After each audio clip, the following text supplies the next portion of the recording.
정지! 그 팔찌 어디서 났니? 이거요? 그 외침이 철거 현장을 갈라놓았습니다. 먼지가 소용돌이치는 한가운데 서 있던 건 작은 아이 하나였어요. 엄마가 준 거예요. 절대 잃어버리지 말래요. 알았어, 빨리 와. 순간 서도윤은 심장이 멎는 듯 했습니다. 8살 소녀의 손목에 반짝이던 별 모양 팔찌. 그건 10년 전 밤을 새워 한 땀 한 땀 엮어서 사랑하는 여자에게 선물했던 세상에 단 하나뿐인 팔찌였거든요. 아무도 몰랐습니다. 이 우연한 만남이 그의 인생을 송두리째 바꿔버릴 줄은요. 사연을 시작하기 전에 무료인 구독과 좋아요를 눌러주시고 어느 곳에서 듣고 계신지 댓글로 알려주시면 그곳으로 좋은 기운이 전해지기를 기원하겠습니다. 모든 건 그날 아침부터 시작됐어요. 서도윤은 태강건설 본사 32층 회의실에 앉아 철거 진행표를 넘기고 있었습니다. 커다란 스크린에는 구역별 공정률이 빼곡하게 떠 있었고 도윤의 시선은 빨간색으로 표시된 마지막 한 칸에 꽂혀 있었죠. 회장님, 오늘 안에 마무리되면 합병이 확정됩니다. 임원의 목소리에 도윤이 고개를 끄덕였어요. 철거가 끝나야 합병이 확정되고 합병이 확정돼야 결혼도 예정대로 진행되는 구조였습니다. 모든 게 톱니바퀴처럼 맞물려 돌아가고 있었죠. 지연 없이 끝내. 도윤이 현장 책임자에게 짧게 지시를 내렸습니다. 그 목소리엔 감정이라곤 찾아볼 수가 없었어요. 비서가 다가와 결혼식 준비 일정표를 조심스럽게 내밀었습니다. 도윤은 서류를 훑어보지도 않고 확인 도장을 탁 찍었어요. 그에게 결혼은 사업의 마지막 퍼즐 조각이었지 설레는 약속 같은 건 아니었습니다. 주머니에서 진동이 울렸습니다. 약혼녀 한유라의 부재중 전화 3통, 그리고 문자 하나. 오늘 깔끔하게. 늦어지면 큰일 나. 도윤은 화면을 꺼버리고 투자자 설명 자료를 펼쳤어요. 예상 수익률, 공사 일정, 분양 계획이 빈틈없이 정리된 서류였습니다. 숫자 하나하나가 오늘 철거 완료를 전제로 짜여 있었죠. 그때 현장 소장의 보고가 올라왔어요. 회장님, 끝까지 버티는 집이 한 채 남았습니다. 도윤의 눈썹이 살짝 움직였지만 표정은 변하지 않았습니다. 구청 집행관 확인했어? 네, 오전 10시부터 강제 집행 재확인됐습니다. 도윤은 운전기사에게 전화를 걸었어요. 9시 30분 정확히 현장 도착. 1분도 어긋나면 안 돼. 홍보팀에서는 이미 재개발 성공이라는 제목의 보도자료 초안을 돌리고 있었습니다. 안전팀장이 최종 점검 보고를 올리자 도윤은 자리에서 일어나며 한마디를 던졌어요. 사고만 나지 않게 해. 그게 전부야. 같은 시각 철거 구역 깊숙한 골목 안 낡은 집에서는 8살짜리 소녀가 가방을 꾸리고 있었습니다. 별이라는 이름의 그 아이는 작은 공책과 구겨진 약봉지 영수증을 가방 안에 차곡차곡 넣었어요. 그러고는 손목에 감긴 실팔찌 끈을 다시 한번 꼭 조였습니다. 팔찌의 색은 오랜 세월의 발에 있었지만 아이의 손가락은 그걸 소중한 보물이라도 되는 것처럼 어루만졌어요. 별이는 현관문 쪽을 가만히 바라봤습니다. 바깥에서는 굴착기 엔진 소리가 점점 가까워지고 있었죠. 아이의 눈이 잠깐 흔들렸지만 이내 가방끈을 양 어깨에 걸치며 입술을 꾹 다물었습니다. 그 작은 손목 위에서 낡은 팔찌가 조용히 빛나고 있었어요. 도윤의 차가 현장 입구에 멈춰 섰을 때 구청 집행관이 먼저 기다리고 있었습니다. 50대 중반쯤 되어 보이는 집행관은 서류 뭉치를 가슴에 안은 채 도윤을 올려다보며 입을 열었어요. 서 회장님, 서류로 끝나는 책임도 있지만 사람을 지켜야 끝나는 책임도 있습니다. 도윤이 걸음을 멈추지 않았어요.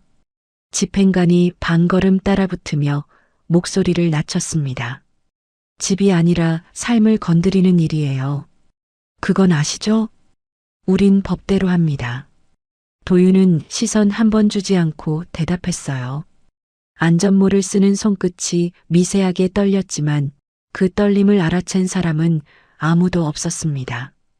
현장 반장이 뛰어와 보고했어요.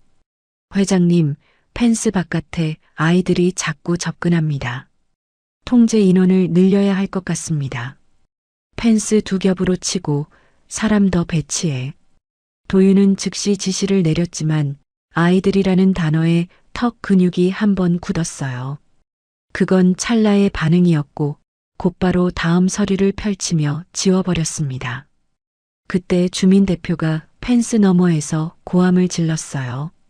오늘 이 집이 무너지면 우리 삶도 무너지는 겁니다. 목이 쉰 목소리가 철거 장비 소음 사이로 갈라져 들어왔습니다. 도윤은 눈도 맞추지 않고 지나쳤어요. 주민 대표의 손이 허공에서 떨리다 힘없이 내려왔죠.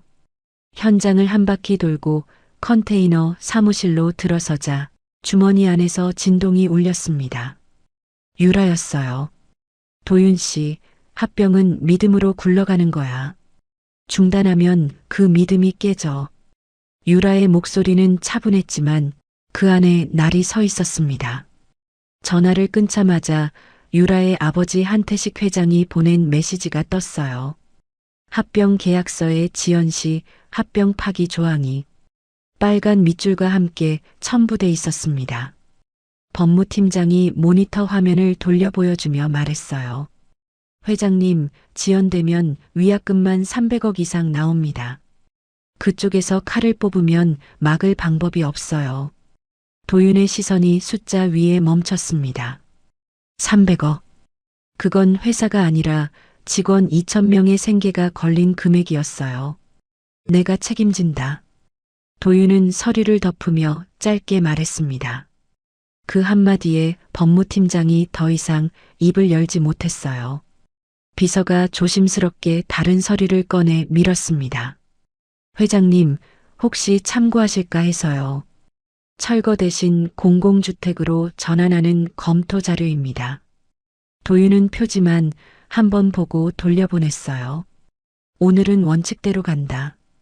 회의실 문이 닫혔습니다. 도윤은 창 너머로 펜스 바깥에 모인 주민들을 내려다봤어요. 플래카드를 든 손들이 바람에 흔들리고 있었지만 도윤의 표정엔 아무것도 비치지 않았습니다. 같은 시간 구역 반대편 종합병원 정문에서 한 여자가 비닐봉지를 들고 나왔어요. 서연이었습니다. 약봉지 2개와 접힌 진단서를 가방에 쑤셔 넣으며 택시를 잡았어요. 오른쪽 다리를 약간 끌듯이 걷는 모습이 택시 기사의 눈에도 들어왔는지 기사가 문을 열어줬습니다. 택시에 올라타자마자 서연은 전화를 걸었어요. 별아, 엄마가 갈 때까지 절대 밖에 나가면 안 돼. 알았지? 전화 너머로 아이의 작은 대답이 들렸습니다. 서연은 눈을 감고 핸드폰을 가슴에 꼭 눌렀어요. 차창 밖으로 철거 구역 방향에서 흙먼지가 피어오르는 게 보였습니다. 서연의 손이 무릎 위에서 주먹을 쥐었어요. 택시가 골목 초입에 멈추자 저 멀리서 굴착기 엔진 소리가 묵직하게 울려오고 있었습니다. 그날 아침 신문 경제면 톱 기사는 도윤의 얼굴이 차지했습니다. 태강건설 서도윤 회장, 한태식 그룹 장녀 한유라와 약혼. 기사 아래로 결혼식장 사진과 날짜가 선명하게 박혀 있었어요. 도윤은 화면을 스크롤하다 멈추고 비서에게 말했습니다. 식장 최종 확정해. 그에게 결혼식은 축하받을 일이 아니라 서명해야 할 계약이었어요. 날짜가 정해지면 합병 발표가 따라붙고 합병이 발표되면 주가가 움직이는 구조였으니까요. 같은 시각 유라는 자기 사무실에서 결혼 후 합병 발표 일정표를 확정하고 있었습니다. 날짜 위에 빨간 펜으로 굵게 동그라미를 친 유라의 입꼬리가 살짝 올라갔어요. 유라의 아버지 한태식이 전화를 걸어왔습니다.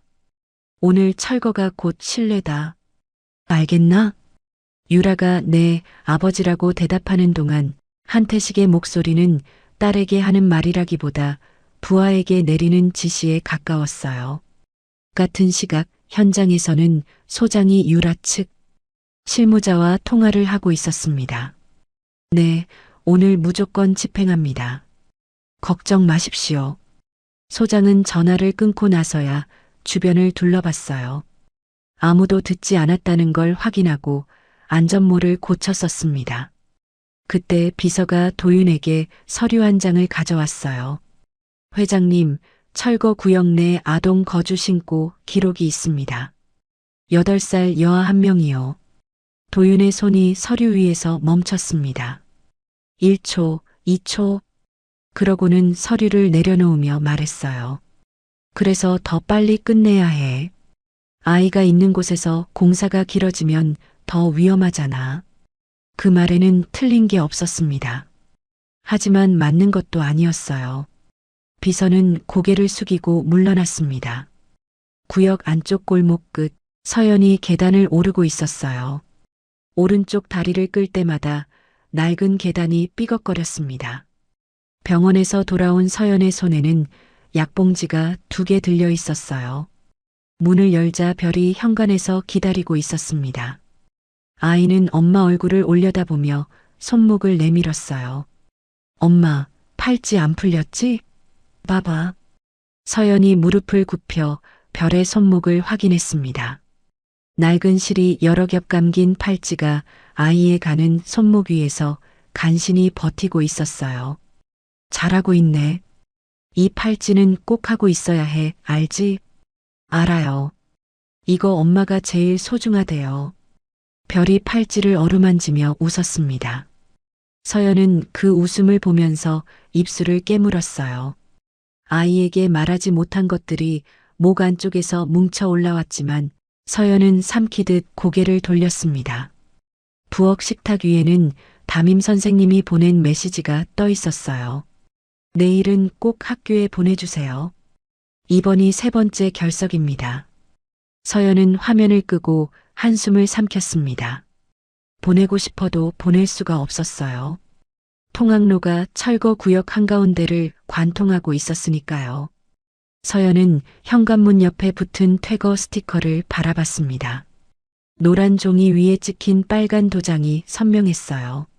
손을 뻗어 떼려다가 멈췄습니다. 떼어낸다고 달라질 건 아무것도 없었으니까요. 서연의 시선이 창밖으로 향했어요. 골목 입구에 굴착기가 줄지어 들어오고 있었고 덤프트럭이 흙먼지를 일으키며 뒤따랐습니다. 기자 5-6명이 카메라를 들고 자리를 잡기 시작했어요. 서연이 커튼을 닫았습니다. 별이 엄마 뒤에서 커튼 사이로 바깥을 엿보려 했지만 서연이 아이의 어깨를 잡아 돌려 세웠어요. 별아, 오늘은 안쪽 방에 있자. 응? 별이 고개를 끄덕였지만 아이의 눈은 자꾸 창문 쪽으로 돌아갔습니다.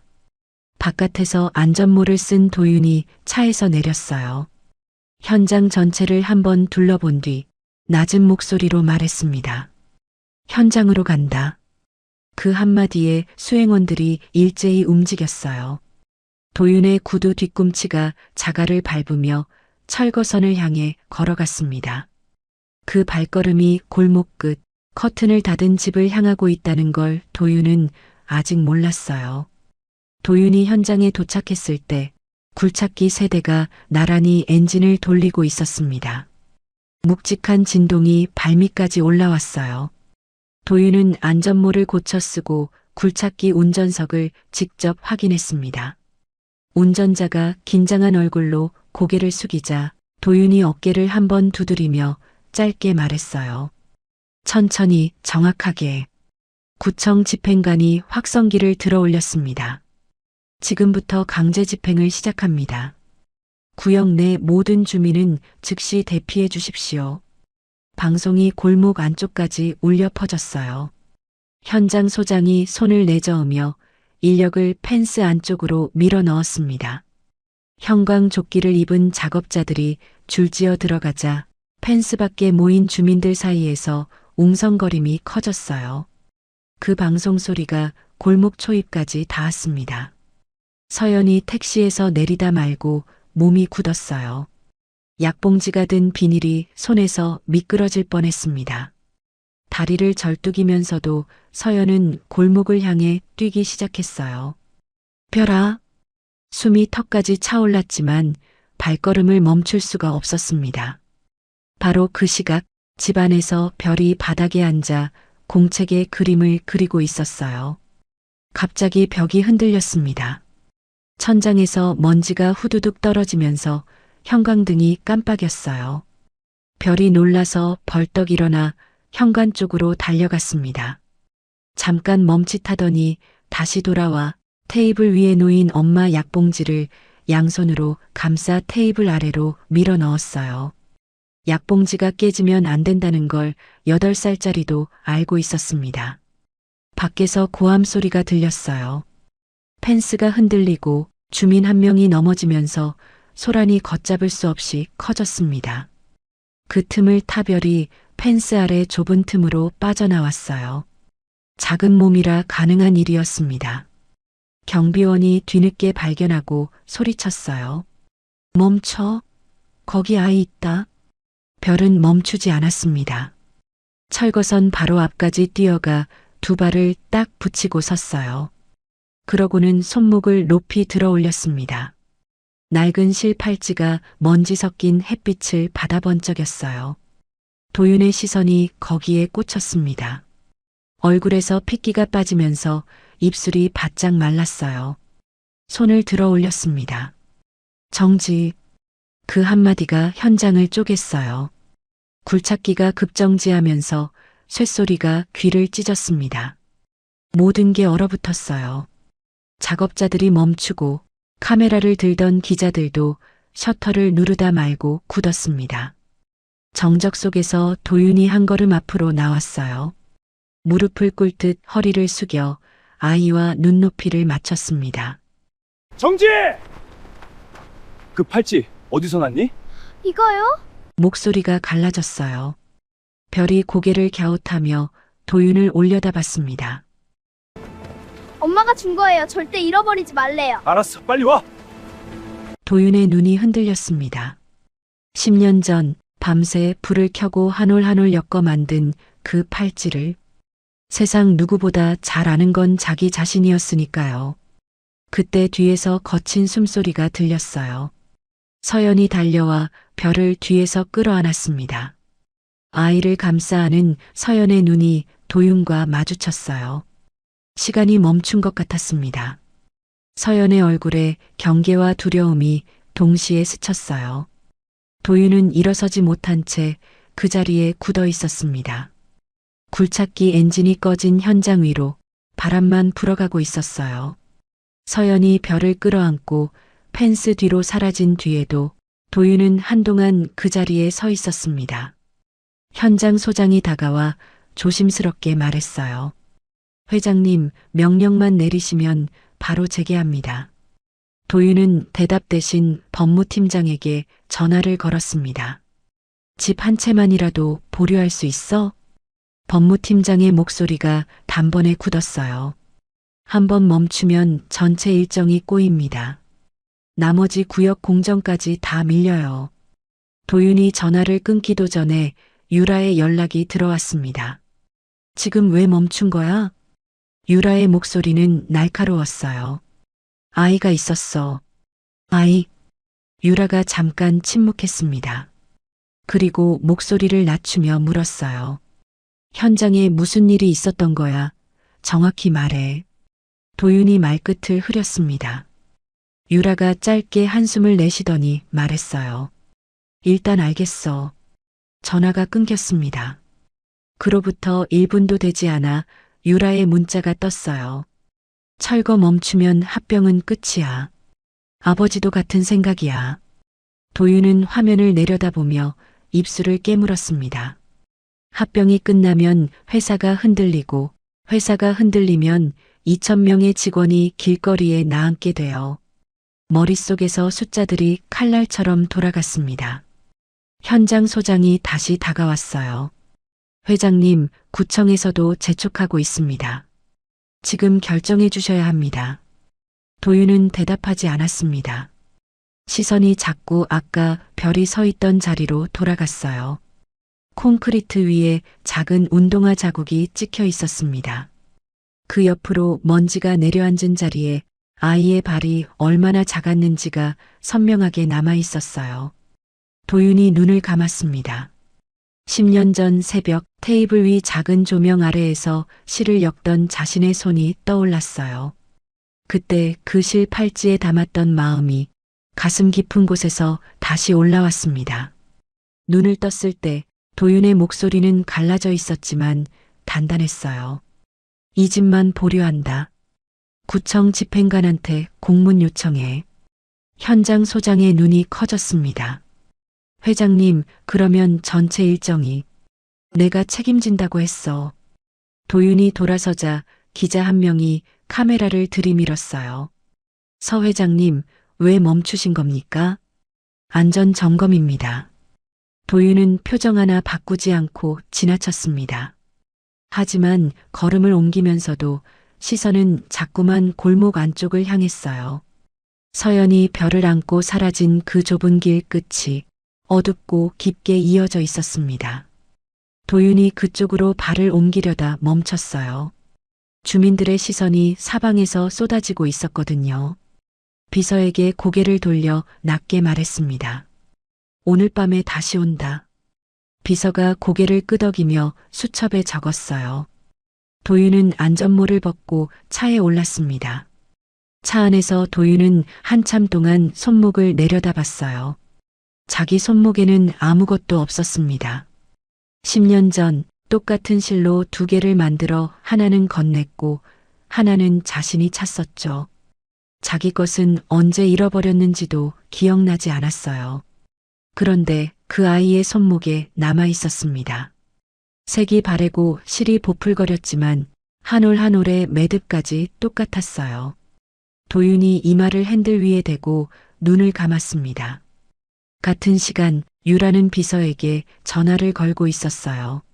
사람 하나 알아봐줘. 조용하고 확실한 쪽으로. 유라의 목소리는 조용했지만 그 안에 이미 무언가가 움직이기 시작하고 있었습니다.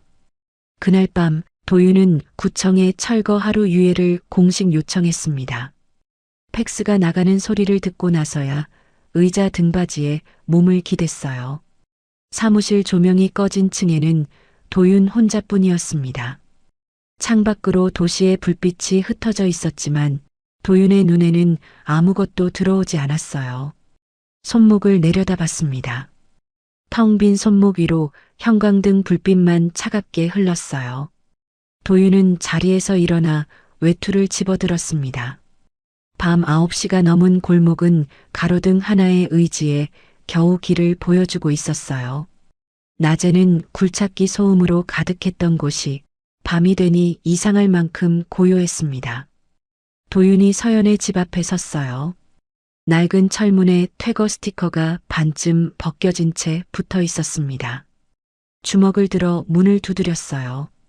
안에서 인기척이 났지만 문은 열리지 않았습니다. 한참 뒤에야 문틈이 손가락 2개 폭만큼 벌어졌어요. 서연의 한쪽 눈이 그 틈으로 도윤을 올려다봤습니다. 뭘 원하시는 건데요? 경계가 가득한 목소리였어요. 대화 좀 하자.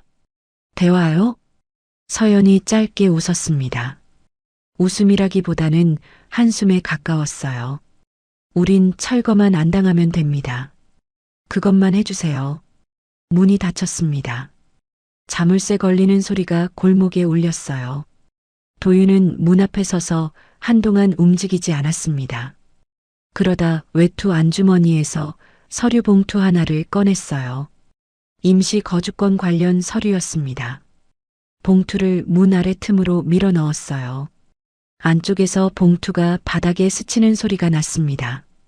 돌아서려는데 2층 창문에서 희미한 불빛이 새어나왔어요. 별이 커튼 틈으로 도윤을 내려다보고 있었습니다. 아이의 손이 무의식처럼 손목 팔찌를 만지고 있었어요. 도윤의 발이 멈췄습니다. 가슴 어딘가가 쿵 내려앉는 느낌이었어요.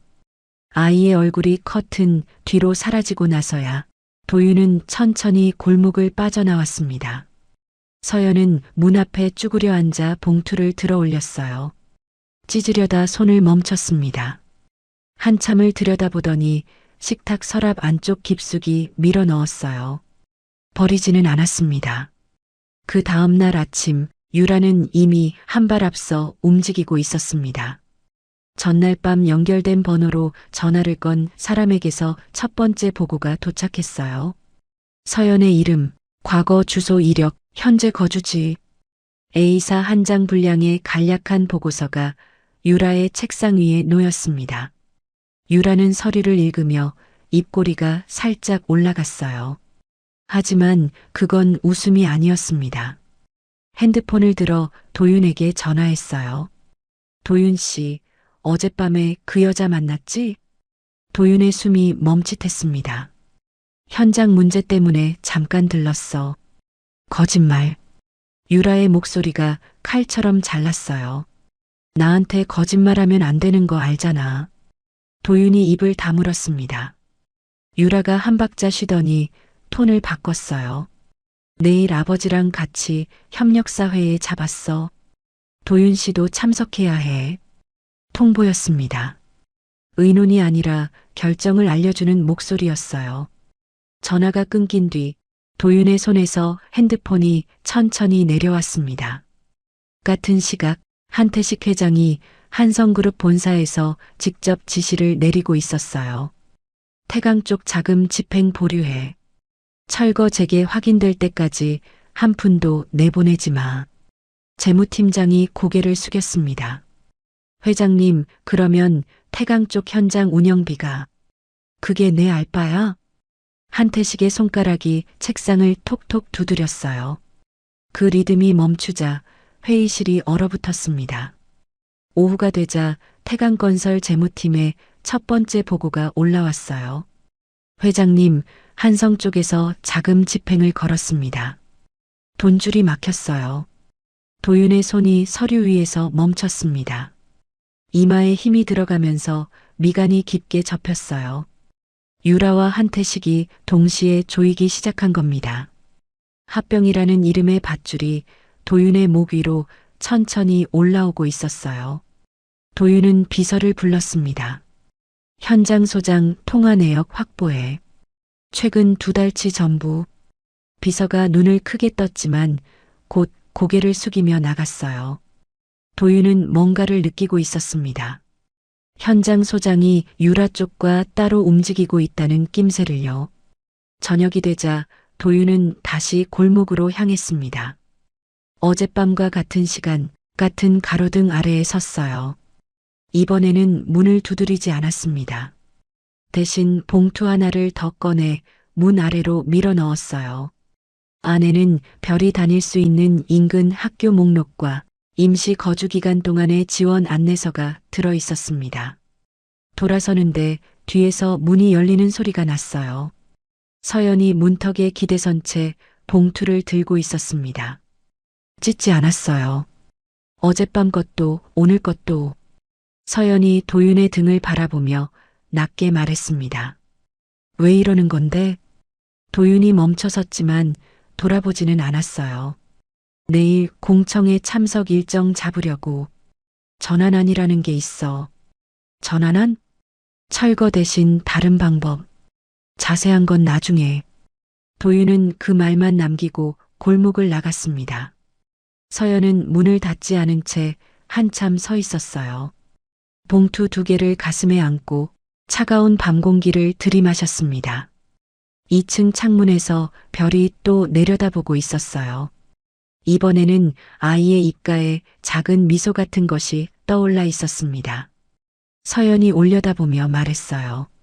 별아, 들어가서 자. 별이 고개를 끄덕이고 커튼을 닫았습니다. 서연은 봉투를 식탁 위에 올려놓았어요. 이번에는 서랍에 숨기지 않았습니다. 도윤은 차 안에서 캘린더를 열었어요. 공청회 참석 일정을 넣고 그 아래에 전환한 준비라고 적었습니다. 핸들 위에 올린 손이 아직 떨리고 있었지만 눈빛은 낮과는 달라져 있었어요. 무언가를 부수는 눈이 아니라 무언가를 지키려는 눈이었습니다. 유라는 그 시각 탐정에게 다음 지시를 내리고 있었어요. 내일부터 도윤 씨가 어디를 가든 실시간으로 보고해. 빠짐없이. 전화를 끄는 유라의 손가락이 책상 위를 천천히 두드렸습니다. 한태식과 똑같은 리듬이었어요. 밤이 깊어가는 서울 위로 세 사람의 밤이 각각 다른 온도로 흘러가고 있었습니다. 다음 날 오전 도윤은 별이가 다니는 초등학교를 찾아갔습니다. 교문 앞에서 잠깐 망설였어요. 건설회사 회장이 초등학교 담임을 찾아가는 일이 흔한 건 아니니까요. 하지만 어젯밤 창문 틈으로 내려다보던 아이의 얼굴이 자꾸 떠올라서 발이 저절로 움직였습니다. 담임은 50대 초반의 여자 선생님이었어요. 교실 뒤편 상담실에서 도윤을 마주 앉더니 안경 너머로 도윤을 한참 들여다봤습니다. 그 아이 보호자가 아니신 것 같은데 어떤 관계이신지 여쭤봐도 될까요? 도윤이 잠깐 말을 고르다 대답했어요. 철거 구역 관련으로 왔습니다. 아이 안전이 걱정돼서요. 담임의 표정이 미묘하게 바뀌었습니다. 경계와 안도가 동시에 스친 얼굴이었어요. 솔직히 말씀드리면 별이 결석이 잦아요. 엄마 몸이 안 좋으니까. 아이가 집에서 간병을 하는 거예요. 8살이. 담임이 안경을 벗으며 말을 이었습니다. 가정이 흔들리면 제일 먼저 다치는 건 아이입니다. 철거든 뭐든 그건 어른들 사정이지만 아이한테까지 그 무게를 지우면 안 돼요. 도윤의 가슴에 무언가가 묵직하게 내려앉았어요. 고개를 끄덕이고 학교를 나왔지만 걸음이 쉽게 떨어지지 않았습니다. 오후에 도윤은 서연의 집을 다시 찾았어요. 이번에는 문을 두드리기 전에 서연이 먼저 문을 열었습니다. 또 왔어. 도윤이 봉투를 내밀었습니다. 병원비 지원 서류야. 구청 복지과에서 연결해 줄 수 있어. 서연이 봉투를 보지도 않고 고개를 저었어요. 돈으로 해결하려 하지 마. 돈이 아니라 보호야. 도윤의 목소리가 낮아졌습니다. 임시 거주권이라는 게 있어. 철거 유예 기간 동안 너희가 합법적으로 이 집에 머물 수 있는 근거를 만들어주는 거야. 그냥 돈 주겠다는 게 아니라. 서연이 문틈에 기댄 채 도윤을 올려다봤어요. 눈빛이 흔들렸지만 입은 닫혀 있었습니다. 그때 뒤에서 작은 발소리가 났어요. 별이 현관까지 나와서 도윤을 올려다보고 있었습니다. 학교 가방을 메고 있는 걸 보니 오늘은 등교한 모양이었어요. 별이 도윤에게 말했습니다. 아저씨, 그날 굴착기 멈춘 사람이죠? 도윤이 무릎을 굽혀 아이와 눈을 맞췄어요. 그래. 왜 멈췄어? 도윤이 잠깐 말을 잃었습니다. 별의 손목에 감긴 팔찌가 눈앞에서 흔들렸어요. 대답 대신 입꼬리를 살짝 올려 보였습니다. 별이 고개를 갸웃하더니 돌아서며 중얼거렸어요. 우리 동네 아이들한테 말해줘야지. 굴착기 멈추는 아저씨가 있다고. 서연이 별의 머리를 쓰다듬으며 안으로 들여보냈습니다. 아이가 사라진 뒤 서연이 낮게 말했어요. 저 아이 앞에서는 과거 얘기하지 마. 그게 조건이야. 도윤이 고개를 끄덕였습니다. 알겠어. 다음 날 도윤은 통학로에 안전 펜스 설치를 지시했어요. 철거 구역과 학교 사이 좁은 길에 아이들이 오가는 걸 직접 확인한 뒤였습니다. 현장 반장이 의아한 눈으로 물었어요. 이건 공사범위 바뀐데 왜 여기에 펜스를 칩니까? 아이들이 다니는 길이니까. 도윤은 그 말만 하고 돌아섰습니다. 주민 대표가 펜스 설치를 지켜보다 혼잣말처럼 중얼거렸어요. 회장이 현장에 매일 오는 건 처음이야. 대체 무슨 바람이 분 거야? 며칠 뒤 저녁 도윤이 서연의 집 앞 계단에 앉아 있었습니다. 서연이 나와서 옆에 앉았어요. 두 사람 사이에 캔 커피 2개가 놓여 있었습니다. 한참 침묵이 흐른 뒤 도윤이 먼저 입을 열었어요. 10년 전에 왜 사라진 거야? 서연의 손이 캔 위에서 멈췄습니다. 오래된 상처를 건드린 것처럼 어깨가 미세하게 움츠러들었어요. 사라진 게 아니야. 쫓겨난 거야. 목소리가 낮았지만 떨리지는 않았습니다. 이미 수없이 삼켜본 말이라는 게 느껴졌어요. 도윤의 눈이 어두워졌습니다. 누가? 서연이 대답 대신 캔 커피를 한 모금 마셨어요. 그 침묵이 어떤 대답보다 무거웠습니다. 도윤이 주먹을 꽉 쥐었어요. 손등에 핏줄이 떠올랐습니다. 그날 식당 CCTV 찾아볼 수 있어. 그 근처 가게가 아직 있는지 수소문 중이야. 서연이 도윤을 돌아봤어요. 눈가에 뭔가가 번졌지만 눈물은 아니었습니다. 오래 참아온 사람만이 짓는 표정이었어요. 증거를 찾아서 뭘 하려고. 진짜 무슨 일이 있었는지 알아야 하니까. 서연이 고개를 돌렸습니다. 골목 끝 가로등 불빛이 두 사람의 그림자를 길게 늘여놓고 있었어요. 별이 앞에서는 안 된다고 했지. 그건 지켜줘. 약속할게. 도윤의 목소리가 조용했지만 단단했어요. 위층 창문에서 불빛이 꺼졌습니다. 별이 잠든 모양이었어요. 서연이 일어서며 말했습니다. 들어갈게. 서연아. 서연이 멈췄어요. 도윤이 계단 아래에서 올려다보며 말했습니다.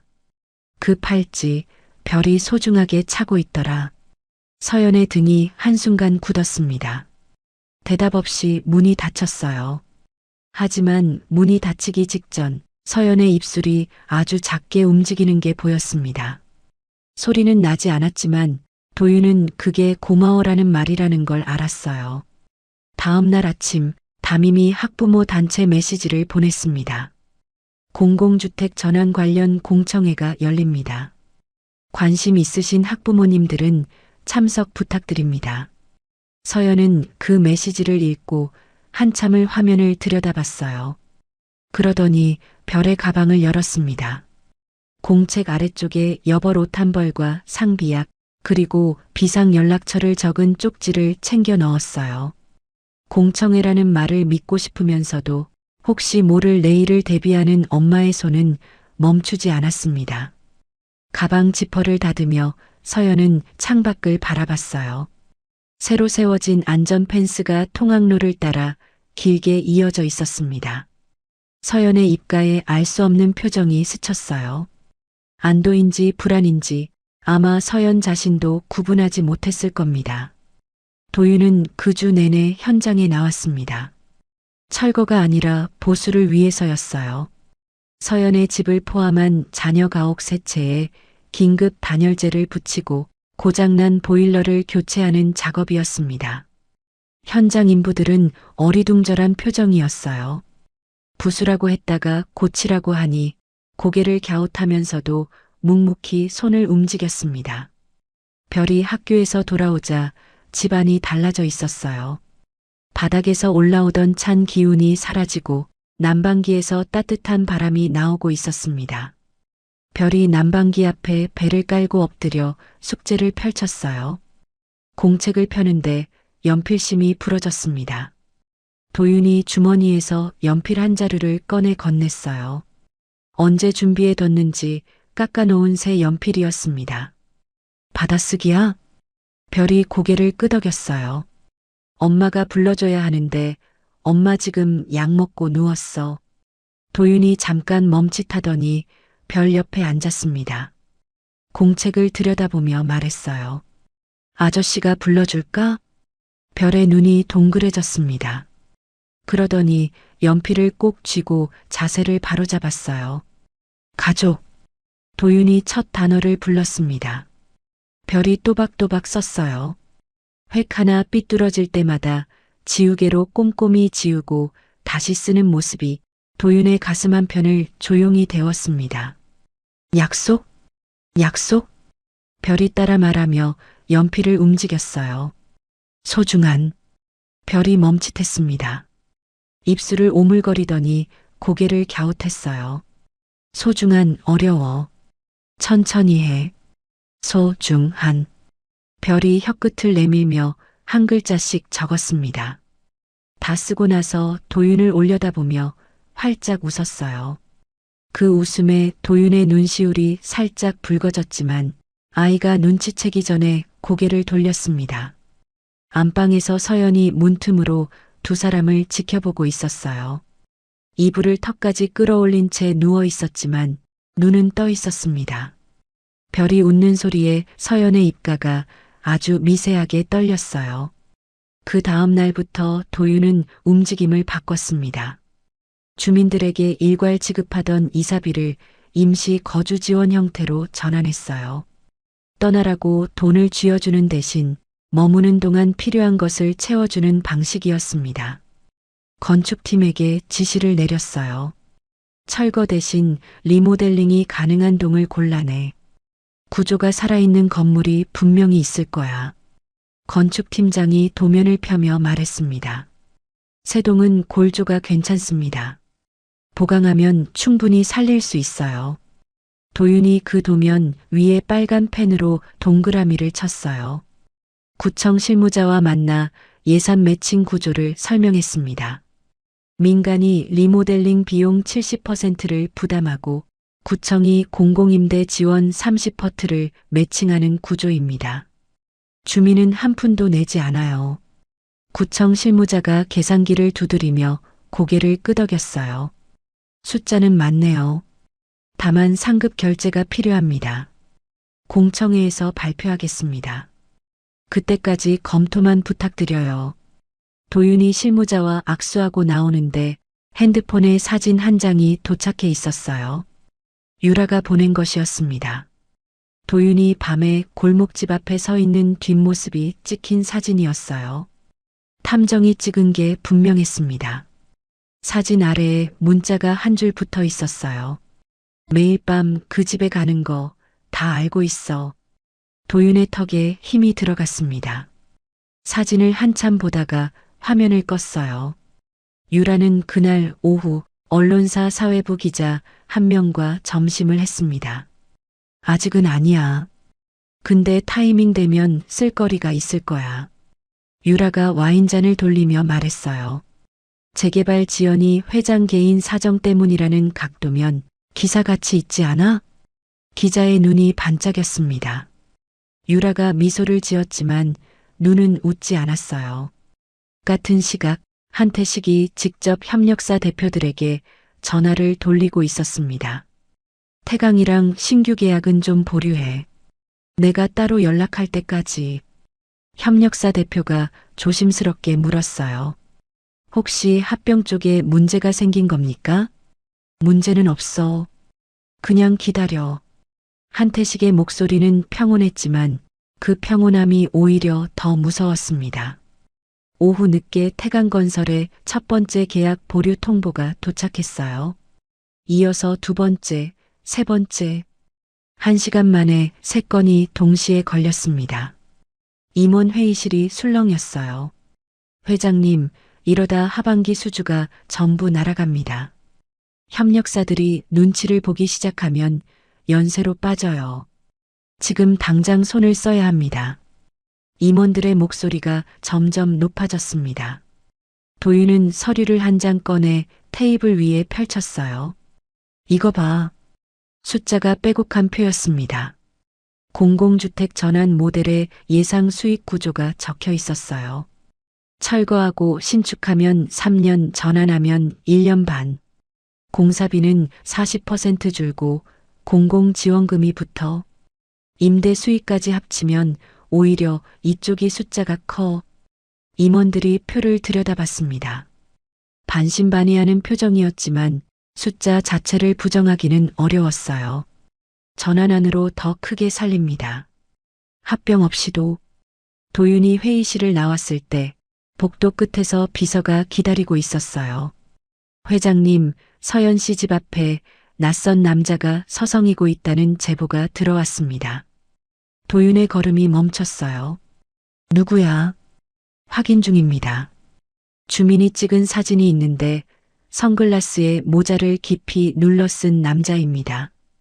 도윤의 이마에 힘이 잔뜩 들어갔습니다. 유라가 보낸 탐정이라는 걸 직감적으로 알 수 있었어요.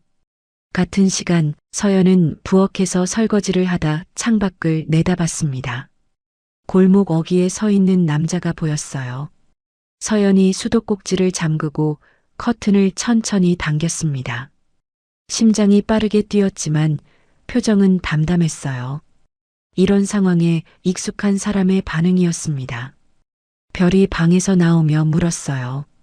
엄마, 밖에 아저씨가 서 있어. 서연이 별의 어깨를 잡고 방 안으로 돌려보내며 말했습니다. 창문 가까이 가지 마. 알았지? 별이 고개를 끄덕이고 방으로 들어갔어요. 서연은 핸드폰을 들었습니다. 도윤에게 전화를 걸까 말까 망설이다 결국 화면을 꺼버렸어요. 대신 식탁 서랍을 열어 도윤이 넣어준 봉투들을 꺼냈습니다. 임시 거주권 서류와 학교 목록, 병원비 지원 안내서. 서연은 서류를 한 장씩 천천히 읽기 시작했어요. 손끝이 미세하게 떨렸지만 이번에는 서랍에 다시 넣지 않았습니다. 테이블 위에 펼쳐놓고 별이 잠든 방문을 한번 바라봤어요. 서연의 눈에 무언가가 단단하게 잡히는 것 같았습니다. 도망칠 준비가 아니라 버틸 준비를 하는 눈이었어요. 밖에서 굴착기 엔진 소리가 다시 울렸습니다. 내일이면 철거 유예가 끝나는 날이었어요. 서연이 창밖을 바라봤습니다. 안전 펜스 너머로 굴착기들이 줄지어 대기하고 있는 게 보였어요. 서연의 손이 무의식처럼 손목을 감쌌습니다. 팔찌는 없었어요. 자기 것은 별에게 준 지 오래였으니까요. 텅 빈 손목 위로 부엌 형광등 불빛이 차갑게 흘렀습니다. 그날 아침 유라가 태강건설 본사 회장실로 직접 찾아왔습니다. 비서가 막으려 했지만 유라는 문을 밀고 들어섰어요. 구두굽이 대리석 바닥을 또각또각 울렸습니다. 도윤이 서류에서 고개를 들었어요. 유라의 표정은 평소와 달랐습니다. 입꼬리는 올라가 있었지만 눈이 웃지 않았어요. 그건 화가 아니라 결심을 한 사람의 얼굴이었습니다. 도윤 씨, 철거 중단하면 합병은 끝이야. 유라가 가방에서 서류를 꺼내 책상 위에 놓았어요. 합병 파기 통보 초안이었습니다. 한성그룹 법무실 직인까지 찍혀 있었어요. 도윤이 서류를 들여다봤습니다. 눈이 좁아졌지만 손은 떨리지 않았어요. 이건 협박이야? 사실일 뿐이야. 유라가 의자에 앉으며 다리를 꼬았습니다. 그리고 하나 더. 유라가 핸드폰을 꺼내 사진 한 장을 밀었어요. 도윤이 서연의 집 앞에 서 있는 사진이었습니다. 그 아래로 서연이 문을 열고 도윤을 바라보는 사진이 한 장 더 있었어요. 그 여자랑 아이, 오늘 안에 정리해. 도윤의 턱에 힘이 들어갔습니다. 그건 내가 상관할 일이 아니야. 내가 상관할 일이 아니라고. 유라의 목소리가 한 톤 올라갔어요. 하지만 바로 가라앉혔습니다. 감정을 드러내는 건 유라의 방식이 아니었어요.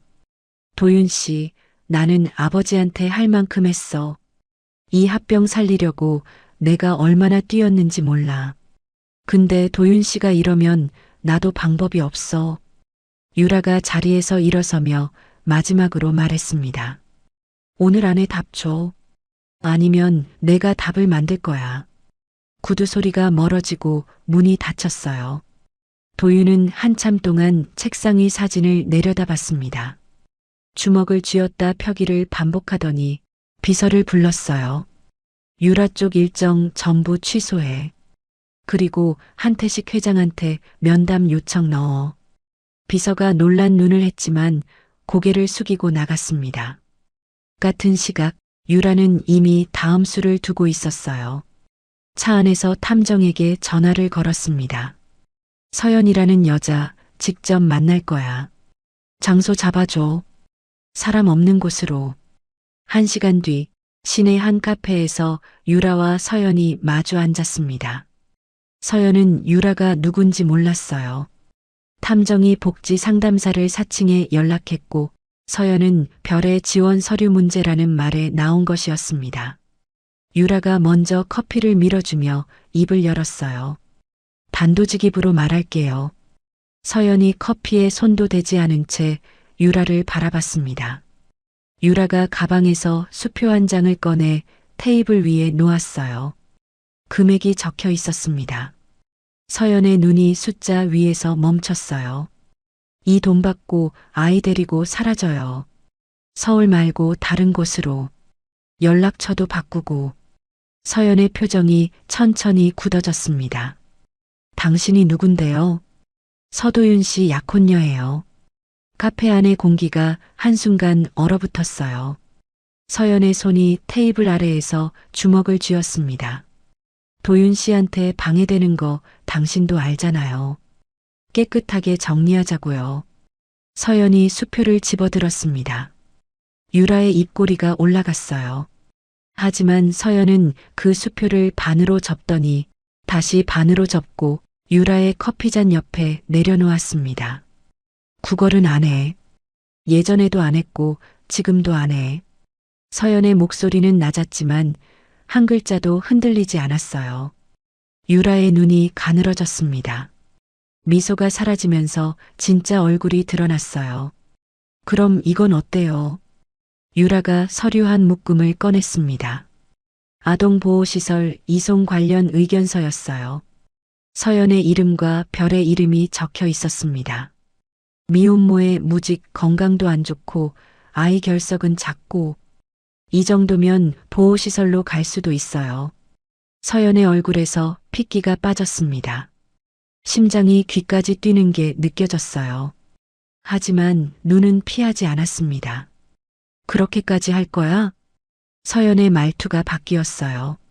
존댓말이 사라졌습니다. 유라가 어깨를 으쓱했어요. 내가 하는 게 아니라 법이 하는 거예요. 나는 그냥 서류를 넣을 뿐이고. 서연이 의자를 밀고 일어섰습니다. 테이블이 흔들리면서 커피가 출렁였어요. 별의 손을 잡고 카페를 나왔습니다. 별이 엄마의 손이 차가운 걸 느꼈는지 올려다봤어요. 엄마, 손이 떨려. 서연이 별의 손을 더 꽉 잡으며 말했습니다. 괜찮아. 엄마 좀 추워서 그래. 두 사람이 사라진 카페에서 유라는 찢어진 수표 조각을 집어들었습니다. 손가락 끝에 힘을 주어 구겼어요. 깨끗하게 하자고 했더니 유라의 목소리가 낮게 깔렸습니다. 1시간 뒤 도윤이 비서를 통해 서연과 유라의 만남을 알게 됐어요. 카페 근처 CCTV에 두 사람이 찍혀 있었습니다. 도윤의 얼굴이 돌처럼 굳었어요. 의자에서 벌떡 일어나 외투를 집어들었습니다. 유라의 사무실로 들어갔을 때 유라는 창가에 서서 커피를 마시고 있었어요. 도윤이 들어오는 것도 알면서 돌아보지 않았습니다. 내가 선을 넘었어. 도윤의 목소리가 갈라져 있었어요. 유라가 천천히 돌아봤습니다. 선이라는 게 아직 있었어? 결혼식 취소한다. 카페 안이 조용해졌어요. 유라의 손에서 커피잔이 살짝 기울었습니다. 한 방울이 손등 위로 흘렀지만 유라는 닦지 않았어요. 취소하면 회사가 무너져. 그것도 알면서 회사는 내가 살려. 합병 없이도. 합병 없이? 유라가 짧게 웃었어요. 하지만 그 웃음이 끝나기도 전에 도윤이 핸드폰을 들어 법무팀에 전화를 걸었습니다. 결혼식 취소 절차 즉시 진행해. 오늘 중으로 서류 올려. 유라의 표정이 비로소 흔들렸어요. 입술이 파르르 떨리더니 이내 굳어졌습니다. 후회할 거야, 도윤 씨. 도윤은 대답하지 않고 돌아섰습니다. 그날 밤 유라가 언론에 사진을 풀었어요. 다음 날 아침 포털 메인에 기사가 떴습니다. 재개발 지연, 태강 서도윤 회장 개인 스캔들 의혹이라는 제목 아래 도윤이 골목집 앞에 서 있는 사진이 실렸어요. 기자들이 골목으로 몰려들었습니다. 서연의 집 앞에 카메라가 줄지어 섰어요. 서연이 커튼을 젖히다 플래시 세례를 받았습니다.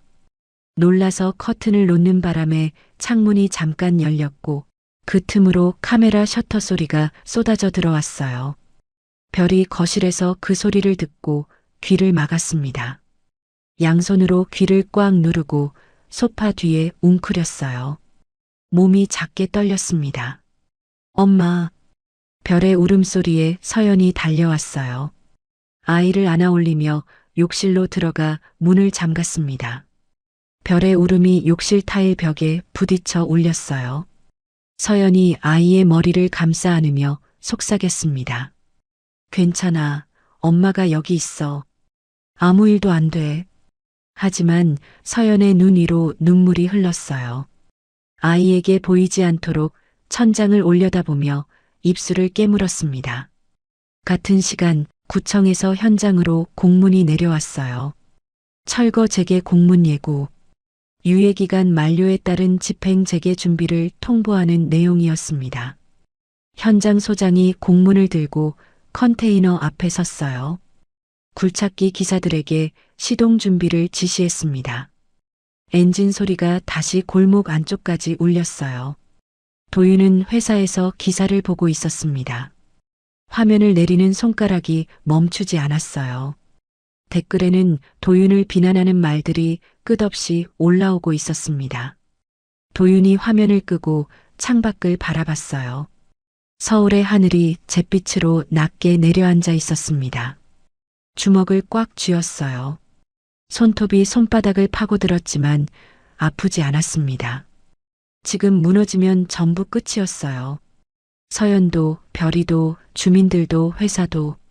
도윤은 자리에서 일어나 외투를 집어들었습니다. 비서가 물었어요. 어디 가십니까? 현장. 도윤의 목소리에는 망설임이 없었습니다. 문이 닫히고 발소리가 복도를 따라 멀어졌어요. 기사가 터진 다음 날 법원에서 통보가 왔습니다. 가처분 심리 일정이 공청회 전날로 잡혔어요. 한성그룹 법무실이 신청한 것이었습니다. 철거 유예 무효 확인이라는 이름이 붙어 있었어요. 도윤이 서류를 받아든 손이 잠깐 멈췄습니다. 공청회 전날에 심리를 잡았다는 건 공청회 자체를 무력화시키겠다는 뜻이었어요. 유라가 아니라 한태식이 직접 칼을 뽑은 겁니다. 같은 날 오전 구청에서 공문 초안이 현장에 내려왔어요. 철거 재개 시점 확정 통보. 유예 만료일 다음 날 오전 10시부터 집행을 재개한다는 내용이었습니다. 현장 소장이 공문을 컨테이너 벽에 붙이자 인부들 사이에서 웅성거림이 번졌어요. 오후가 되자 한태식이 직접 움직이기 시작했습니다. 한성그룹 본사 회의실에 협력사 대표 6명이 불려왔어요. 한태식은 상석에 앉아 한 사람씩 눈을 맞추며 말했습니다. 태강이랑 진행 중인 계약 전부 보류해주게. 정리가 되면 내가 직접 연락하지. 협력사 대표들의 표정이 굳었어요. 한태식의 부탁은 부탁이 아니라 명령이었습니다. 한성그룹과 거래가 끊기면 자기 회사가 먼저 흔들리니까요. 혹시 합병에 문제가 생긴 겁니까? 한 대표가 조심스럽게 물었어요. 한태식이 찻잔을 내려놓으며 미소를 지었습니다. 입만 웃고 눈은 웃지 않는 얼굴이었어요. 문제는 없어. 정리하는 중이야. 회의가 끝나고 협력사 대표들이 나가자 태강건설 재무팀에 연쇄적으로 전화가 걸려왔습니다. 죄송하지만 당분간 자금 집행을 미루겠습니다. 신규 발주권은 좀 보류할게요. 상황이 정리될 때까지 기다려보겠습니다. 재무팀장이 회장실로 뛰어 올라왔어요. 이마에 땀이 맺혀 있었습니다. 회장님, 자금 집행이 사방에서 막혔습니다. 이번 주 현장 운영비도 빠듯해요. 도윤이 보고서를 받아들었어요. 숫자들이 빨갛게 물들어 있었습니다. 임원 회의가 긴급으로 소집됐어요. 회의실에 들어서자 분위기가 달랐습니다. 평소에는 도윤이 앉기를 기다리던 임원들이 오늘은 먼저 앉아서 팔짱을 끼고 있었어요. 상무가 먼저 입을 열었습니다. 회장님, 직원들 월급이 걸린 문제입니다. 개인적인 사정으로 회사를 흔들어서는 안 됩니다. 전무가 뒤를 이었어요. 협력사 3곳이 빠지면 하반기 수주 전체가 날아갑니다. 지금이라도 한성 쪽에 손을 내밀어야 합니다. 도윤은 아무 말 없이 임원들의 얼굴을 하나씩 바라봤어요. 한때 자기를 따르던 사람들이 지금은 뒷짐을 진 채 심판관처럼 앉아 있었습니다. 끝났으면 나도 한마디 할게.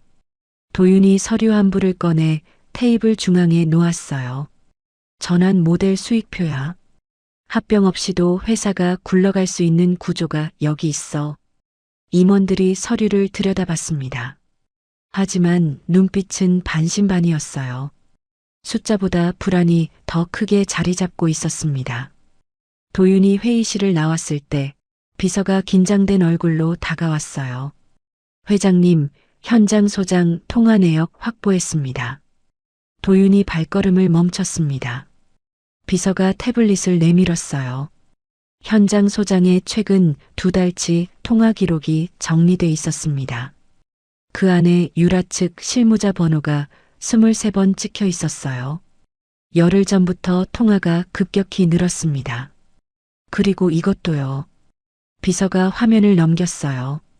현장 CCTV 캡처 사진이었습니다. 현장 소장이 유라 측 실무자와 컨테이너 뒤에서 만나는 장면이 찍혀 있었어요. 도윤의 눈이 가늘어졌습니다. 현장 소장 핸드폰 압수해. 지금 당장이요? 지금 당장. 비서가 고개를 숙이고 뛰어나갔어요. 1시간 뒤 현장 소장의 핸드폰이 도윤의 책상 위에 놓였습니다. 메시지 목록을 열자 유라 측 실무자와 주고받은 문자가 쏟아져 나왔어요. 공청회 전에 끝내야 합니다. 회장이 멈추라 해도 진행하세요. 뒤처리는 우리가 합니다. 철거 강행하면 인센티브 별도 지급. 도윤의 손이 떨렸어요. 분노가 아니라 배신에 대한 충격이었습니다. 자기가 믿고 현장을 맡겼던 사람이 뒤에서 유라 라인과 손을 잡고 있었습니다. 도윤은 핸드폰을 내려놓고 눈을 감았어요. 이마를 짚은 손가락 끝에 힘이 잔뜩 들어가 있었습니다. 같은 시각 유라는 구청을 찾아가고 있었어요. 구청 아동복지과 창구에 서류를 제출했습니다. 아동보호시설 이송 검토 의견서, 서연의 건강상태, 별의 결석 기록, 주거 불안정을 근거로 작성된 서류였어요. 담당 공무원이 서류를 받으며 물었습니다. 이건 누가 신청하시는 건가요? 이에 관계자로서 의견을 제출하는 겁니다. 아이의 안전이 걱정돼서요. 유라가 부드러운 미소를 지었어요. 공무원이 서류를 접수하며 고개를 끄덕였습니다. 유라가 구청을 나서며 핸드폰을 확인했어요. 탐정의 보고가 와 있었습니다. 도윤 회장 현재 본사. 오후 일정 없음. 서연 모녀 자택 확인. 외출 없음. 유라가 화면을 내리며 중얼거렸어요. 오늘 밤에 어디로 가는지도 확인해. 모녀 쪽도. 메시지를 보내고 핸드폰을 가방에 넣었습니다. 해가 기울자 별의 담임에게서 서연에게 전화가 왔어요. 어머니, 솔직히 말씀드릴게요. 별이 결석이 이번 달에만 5번이에요. 이대로 가면 저도 가만히 지켜볼 수는 없어요. 서연의 손이 핸드폰 위에서 굳었어요. 선생님, 사정이 있어서요. 제가 몸이 좀. 사정은 이해합니다. 하지만 규정은 규정이에요. 다음 주까지 출석이 정상화되지 않으면 기관에 통보해야 합니다. 전화가 끊겼어요. 서연이 식탁에 앉아 한참 동안 허공을 바라봤습니다. 그러다 벌떡 일어나 별의 가방을 열었어요. 공책 아래에 여벌옷과 상비약을 다시 확인하고 비상연락처를 적은 쪽지를 갈아 넣었습니다. 그리고 가방 안쪽 주머니에 별의 팔찌를 한 번 더 확인했어요. 서연이 현관문을 열고 바깥을 살폈습니다. 집 주변 CCTV의 위치를 하나씩 눈으로 확인했어요. 어느 쪽이 사각지대인지를 머릿속에 그리는 눈이었습니다. 도망칠 준비였어요. 공청회니 전환 아니니 하는 말을 믿고 싶었지만 서연은 10년 전에 이미 한 번 모든 걸 잃어본 사람이었습니다. 희망보다 대비가 먼저인 삶이었어요. 서연이 문을 닫고 돌아섰을 때 별이 방문에 기대서서 엄마를 바라보고 있었습니다. 엄마, 또 가방 싸? 서연이 미소를 지었어요. 입만 웃고 눈은 웃지 않는 미소였습니다. 그냥 정리하는 거야. 별이는 걱정 마. 별이 고개를 끄덕였지만 아이의 눈에는 이미 무언가를 알고 있다는 빛이 떠 있었어요. 8살은 어른들이 생각하는 것보다 훨씬 많은 것을 느끼는 나이였습니다. 그 밤 도윤은 회사에 홀로 남아 공청회 발표 자료를 수정하고 있었어요. 기존의 수익 중심 구조를 지우고 주거권이라는 단어를 제목에 올렸습니다. 주민 실태 사진을 넣고 아이들의 통학 거리를 지도 위에 표시했어요. 숫자가 아니라 사람이 보이는 자료로 바꾸고 있었습니다. 모니터 불빛이 도윤의 얼굴을 비췄어요. 눈 밑에 그림자가 짙게 내려앉아 있었습니다. 창밖으로 철거 현장이 보였어요. 가로등 불빛 아래 굴착기들이 줄지어 대기하고 있었습니다. 내일이면 유예가 끝나는 날이었어요. 도윤이 저장 버튼을 누르고 의자에 기대 앉았습니다. 천장을 올려다보며 작게 중얼거렸어요. 버텨야 해. 아무도 듣지 못한 그 한마디가 텅 빈 사무실에서 조용히 사라졌습니다. 공청회 전날 밤이었습니다. 도윤은 발표 자료를 최종 점검하고 있었어요. 모니터 위에 주거권 보장을 위한 공공주택 전환 제한이라는 제목이 떠 있었습니다. 마지막 슬라이드까지 확인하고 저장 버튼을 누르려는 순간 핸드폰이 울렸어요. 안전팀장이었습니다. 회장님, 서연 씨 집에 불이 꺼져 있습니다. 연락도 안 됩니다. 도윤의 손이 마우스 위에서 멈췄어요. 몇 시부터? 저녁 7시쯤 마지막으로 불이 켜져 있는 걸 확인했는데 9시 넘어서 보니까 깜깜합니다. 전화도 꺼져 있어요. 도윤이 자리에서 벌떡 일어났습니다. 외투를 집어들며 비서에게 전화했어요. 차 돌려. 지금 바로. 골목에 도착했을 때 가로등 불빛 아래 서연의 집이 어둡게 서 있었습니다. 도윤이 문을 두드렸어요. 대답이 없었습니다. 더 세게 두드렸지만 안에서 아무 소리도 나지 않았어요. 서연아. 목소리가 골목에 울렸습니다. 되돌아오는 건 메아리뿐이었어요. 현장 경비원이 뛰어왔습니다.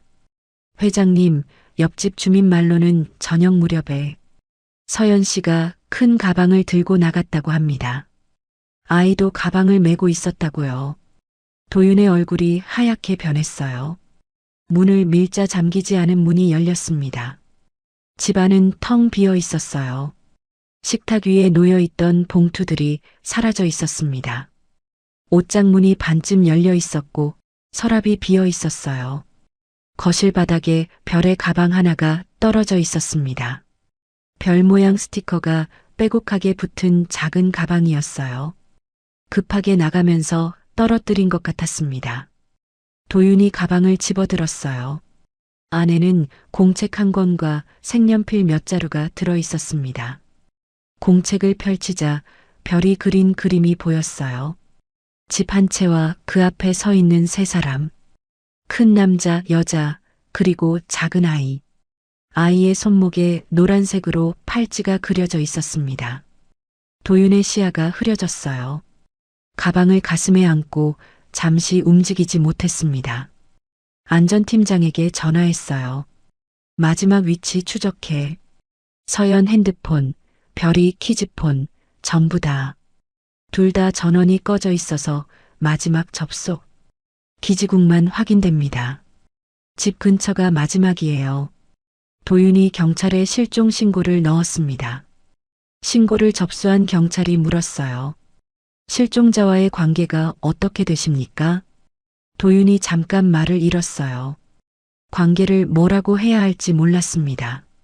아이의 아버지입니다. 그 말이 입 밖으로 나오자 도윤의 가슴이 크게 한번 내려앉았어요. 처음 소리내어 말한 사실이었습니다. 밤이 깊어질수록 상황은 악화됐어요.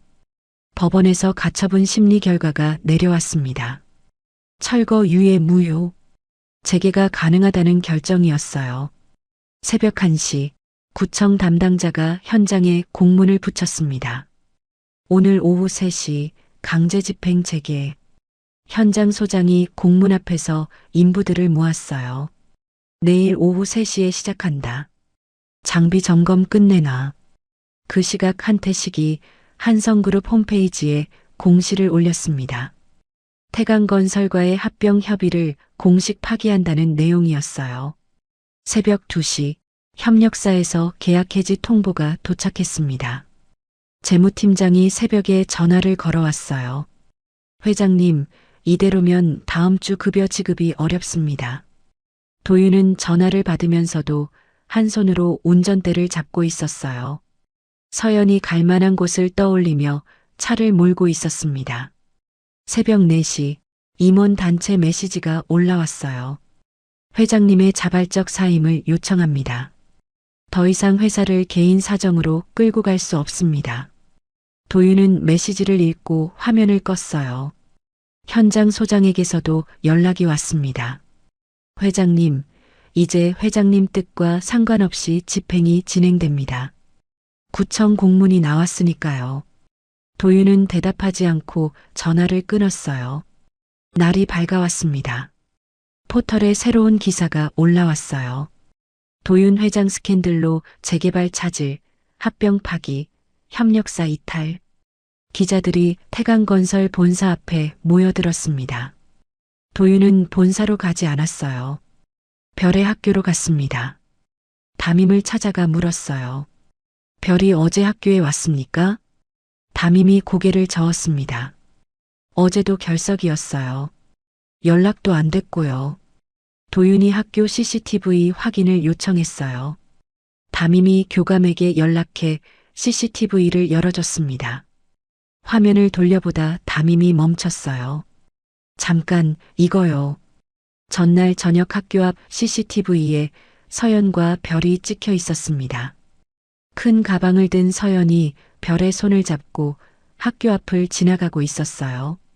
방향은 학교 반대쪽이었습니다.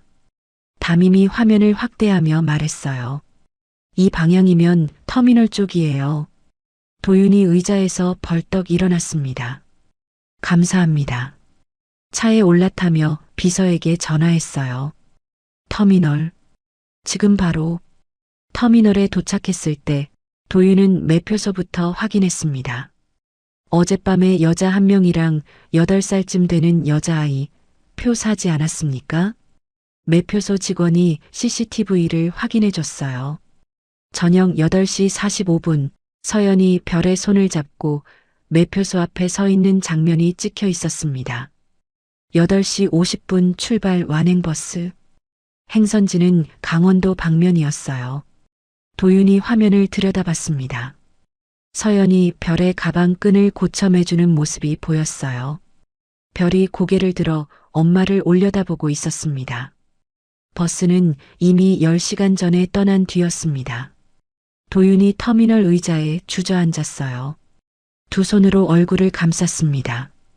한참 뒤에 손을 내렸을 때 눈이 붉게 젖어 있었습니다. 핸드폰이 울렸어요. 현장 소장이었습니다. 회장님, 굴착기 엔진 걸었습니다. 오후 3시에 시작합니다. 멀리서 굴착기 시동 소리가 전화기 너머로 울렸어요. 철거 카운트다운이 시작된 겁니다. 도윤은 전화를 끊고 자리에서 일어났어요. 주머니에서 별의 공책을 꺼냈습니다. 세 사람이 그려진 그 그림을 한 번 더 봤어요. 공책을 다시 넣으며 도윤이 중얼거렸습니다. 찾는다. 반드시. 터미널 출구를 빠져나가는 도윤의 발걸음은 빨랐어요. 하지만 어디로 가야 하는지는 아직 알지 못했습니다. 도윤은 터미널을 나와 곧장 경찰서로 갔습니다. 터미널 CCTV 캡처 사진과 버스 노선 정보를 넘기며 말했어요. 강원도 방면 완행버스입니다. 경유지마다 CCTV 확인 부탁드립니다. 담당 형사가 서류를 받으며 물었어요. 하차 지점이 확인되면 연락드리겠습니다. 다만 시간이 좀 걸릴 수 있어요. 도윤은 기다릴 수 없었습니다. 차에 올라타 직접 움직이기 시작했어요. 먼저 서연이 마지막으로 들른 약국을 찾았습니다. 핸드폰 결제 내역을 추적해 골목 근처 약국을 확인한 뒤 약사에게 물었어요. 어젯밤 저녁 무렵에 다리를 약간 절뚝이는 여자분이 약을 사갔을 겁니다. 기억나십니까? 약사가 고개를 끄덕였어요. 네, 기억나요. 진통제하고 소화제를 사갔어요. 아이도 같이 있었는데 가방을 크게 메고 있더라고요. 혹시 어디로 간다는 말은 없었습니까? 아니요. 근데 택시를 탄 건 아니고 걸어서 큰 길 쪽으로 갔어요. 도윤이 약국을 나와 큰 길 방향 CCTV를 확인했습니다. 서연이 별의 손을 잡고 터미널 방향으로 걸어가는 모습이 찍혀 있었어요. 다음으로 도윤은 강원도 방면 경유지를 하나씩 돌기 시작했습니다. 첫 번째 경유지 터미널에서 CCTV를 확인했지만 서연이 내린 흔적은 없었어요. 두 번째 경유지 역시 없었습니다. 세 번째 경유지에서 매표소 직원이 말했어요. 새벽에 여자분이 아이 데리고 내린 건 본 것 같은데 어디로 갔는지는 모르겠어요. 도윤의 가슴이 뛰었습니다. 그 근처에 쉼터나 여관 같은 데가 있습니까? 터미널 뒤쪽으로 가면 여인숙이 하나 있고 좀 더 가면 시장이 있어요. 도윤이 여인숙부터 찾아갔어요. 주인에게 사진을 보여줬지만 고개를 저었습니다. 이런 분은 안 오셨어요. 쉼터로 갔습니다. 상담사가 방문 기록을 확인해 줬어요. 어젯밤에는 입소자가 없었습니다. 혹시 가정폭력 피해자이신가요? 아닙니다. 주거 불안정으로 긴급히 이동한 경우입니다. 상담사가 안타까운 표정을 지으며 명함을 건넸어요. 연락이 닿으면 저희 쪽으로 안내해 주세요. 모자 긴급 지원이 가능합니다. 도윤이 명함을 받아 주머니에 넣었습니다. 쪽방 상담소도 들렀어요. 상담원이 고개를 저었습니다. 최근에 어린아이를 데리고 온 분은 없었어요. 도윤이 상담소를 나왔을 때 해가 지고 있었습니다.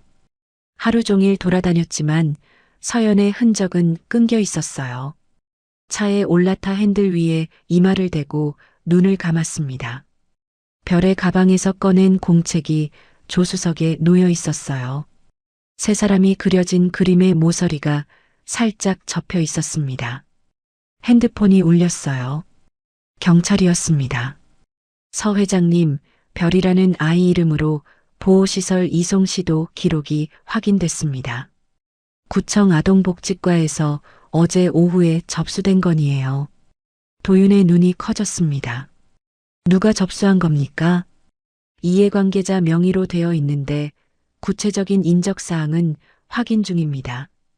전화를 끄는 도윤의 손이 떨렸어요. 유라였습니다. 서연이 그 서류를 받거나 소식을 들었기 때문에 도망친 거였어요. 아이를 빼앗길 수 있다는 공포가 서연을 밤중에 짐을 싸게 만든 겁니다. 도윤이 주먹으로 핸들을 쳤어요. 둔탁한 소리가 차 안에 울렸습니다. 잠시 뒤 도윤은 핸드폰을 다시 들었습니다. 녹음 파일 하나를 확인했어요. 며칠 전 유라와의 통화에서 자동 녹음된 것이었습니다. 유라의 목소리가 흘러나왔어요. 취소하면 회사가 무너져. 그것도 알면서. 그리고 그보다 며칠 전에 녹음도 있었습니다. 그 여자랑 아이 오늘 안에 정리해. 도윤이 녹음 파일을 별도 폴더에 저장했어요. 그리고 현장 소장의 압수 핸드폰을 꺼냈습니다. 메시지를 다시 훑는데 눈에 걸리는 파일이 하나 있었어요. 첨부 문서였습니다. 열어보니 입찰 관련 내부 문서였어요. 한성그룹과 태강건설의 합병 전 토지 입찰 내역이 정리돼 있었는데 낙찰가와 실제 감정가 사이에 설명할 수 없는 차이가 있었습니다. 도윤의 눈이 좁아졌어요. 입찰 담합이었습니다. 한태식 쪽에서 사전에 가격을 조율한 정황이 고스란히 담겨 있었어요. 도윤이 문서를 캡처하고 원본 파일을 USB에 복사했습니다. 밤이 깊어졌어요. 도윤은 다시 골목으로 돌아왔습니다. 서연의 집 앞에 서서 어둡고 텅 빈 창문을 올려다봤어요. 커튼이 반쯤 열려 있었습니다. 별이 창문 틈으로 자기를 내려다보던 그 자리가 지금은 까만 어둠만 채우고 있었어요. 도윤이 주민대표에게 전화했습니다. 내일 공청회에서 증언해 줄 수 있습니까? 주민대표가 한참 침묵했어요. 솔직히 무섭습니다. 저도 가족이 있는 사람이에요. 보복이 두렵습니다. 도윤이 말했어요. 보호 조치를 약속드리겠습니다. 법무팀을 통해 신변보호 신청을 같이 넣겠습니다. 주민대표가 긴 한숨을 내쉬었어요. 생각할 시간을 주십시오. 전화가 끊겼습니다. 도윤은 차에 돌아와 노트북을 열었어요. 결혼식 취소 공문을 최종 확인하고 발송 버튼을 눌렀습니다. 한성그룹 한유라 앞으로 보내는 공식 통보였어요. 파혼이 확정되는 순간이었습니다. 다음으로 공익신고 채널을 열었어요. 입찰 담합 관련 자료를 첨부해 제출했습니다. 접수 확인 메시지가 뜨자 도윤은 노트북을 닫고 눈을 감았어요. 돌아갈 길은 이미 없었습니다. 합병도 끊기고 결혼도 끊기고 회사 안에서는 사임 요구가 올라오고 있었어요. 하지만 멈출 수 없었습니다. 도윤은 공청회 자료를 다시 열었어요. 예산 매칭 구조와 수익 모델을 최종 반영하고 마지막 슬라이드에 한 줄을 추가했습니다. 이 땅에 사는 사람을 지키는 것이 개발의 시작입니다. 구청 담당자에게 메일을 보냈어요. 철거 중단 행정명령 초안을 첨부했습니다. 새벽 3시 도윤의 핸드폰에 모르는 번호로 전화가 왔어요. 서도윤 회장님이십니까? 네. 시장 상인회에서 연락드립니다. 오늘 새벽에 여자분이 아이를 데리고 시장 뒤편 창고에서 주무시는 걸 상인 한 분이 발견했습니다. 혹시 찾으시는 분이 맞는지. 도윤이 벌떡 일어났어요. 어디입니까? 터미널에서 걸어서 10분 정도 거리에 있는 중앙시장입니다. 도윤은 시동을 걸었습니다. 차가 어둠 속을 달렸어요. 핸들을 잡은 손에 힘이 잔뜩 들어가 있었지만 눈빛은 흔들리지 않았습니다. 조수석의 별 스티커 가방이 가로등 불빛을 받아 잠깐 반짝였어요. 도윤이 엑셀을 밟았습니다.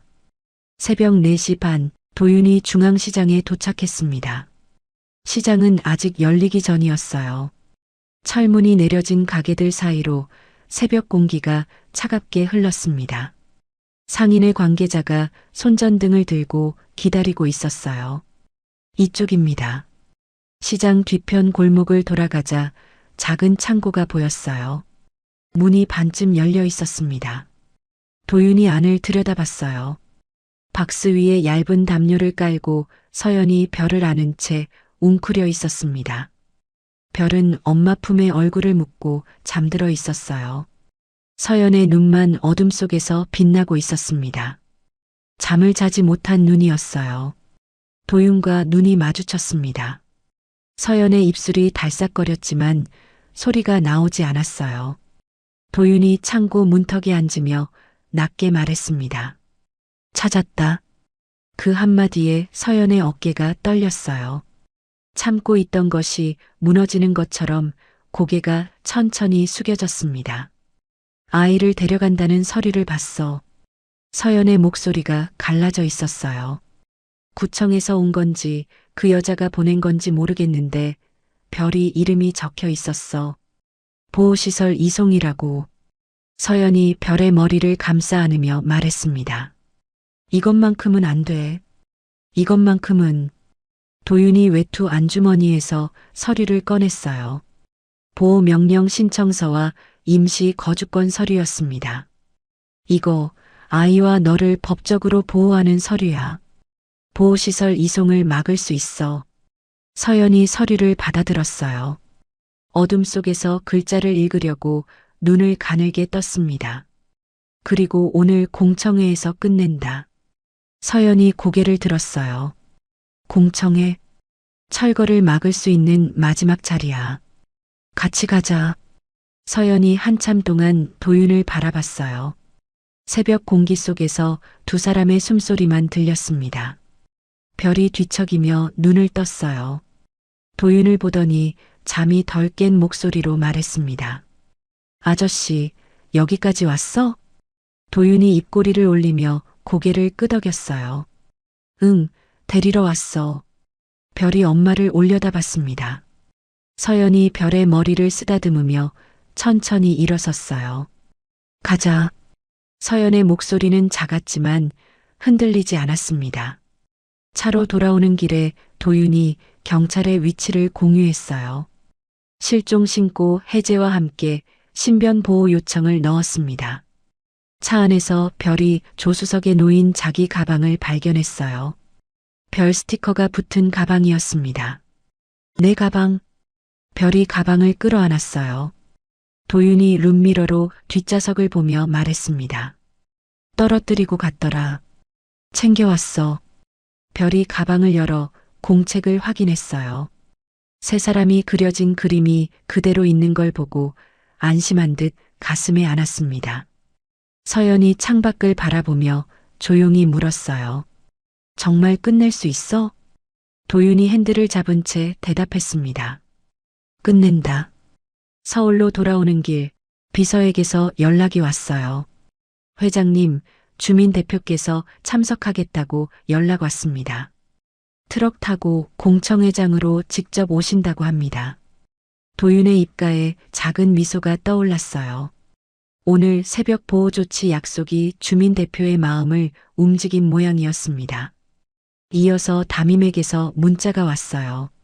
아동기관 신고 보류 의견서를 구청에 제출했습니다. 별이가 안전한 환경에 있다는 걸 확인한 이상 신고를 유보하겠습니다. 서연이 그 문자를 옆에서 봤어요. 아무 말 없이 고개를 돌렸지만 창문에 비친 서연의 눈가가 젖어 있었습니다. 공청회장 앞에 도착하자 기자들이 이미 몰려 있었어요. 카메라가 일제히 도윤의 차를 향했습니다. 도윤이 차에서 내리기 전에 비서가 다가왔어요.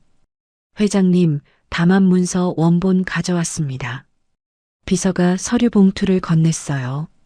현장 소장 압수 핸드폰에서 확보한 입찰 담합 증거와 유라 측 실무자의 철거 강행 지시 메시지 사본이 들어 있었습니다. 도윤이 봉투를 받아들며 기자들을 바라봤어요.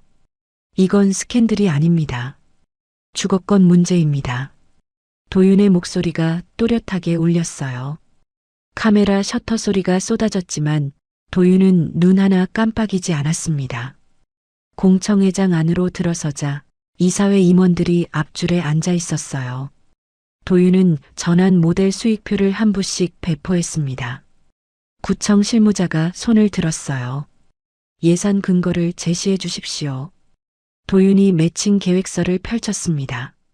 민간 부담 70%, 공공 지원 30%, 공사 기간, 임대 수익, 주민 재정착 계획까지 숫자가 빈틈없이 정리돼 있었어요. 공청회장 입구가 소란스러워졌습니다. 유라가 들어오고 있었어요. 도윤 앞을 막으며 말했습니다. 지금이라도 멈춰, 도윤 씨. 이러면 전부 잃어. 도윤이 유라를 바라봤어요. 한때 함께 미래를 그렸던 사람의 얼굴이었습니다. 하지만 도윤의 눈에는 이미 다른 풍경이 담겨 있었어요. 이미 잃을 건 다 잃었어. 도윤이 유라를 지나쳐 단상으로 올라갔습니다. 생중계 카메라에 빨간 불이 켜졌어요. 도윤이 마이크 앞에 섰습니다. 주머니에서 USB를 꺼내 들었어요. 이 안에 합병 파기 협박 녹음과 입찰 담합 증거가 담겨 있습니다. 공청회장이 술렁였어요. 기자들의 카메라가 일제히 USB를 향했습니다. 도윤이 녹음 파일 재생 버튼을 눌렀어요. 유라의 목소리가 스피커를 통해 공청회장에 울렸습니다. 그 여자랑 아이 오늘 안에 정리해. 취소하면 회사가 무너져. 공청회장의 공기가 한순간에 바뀌었어요.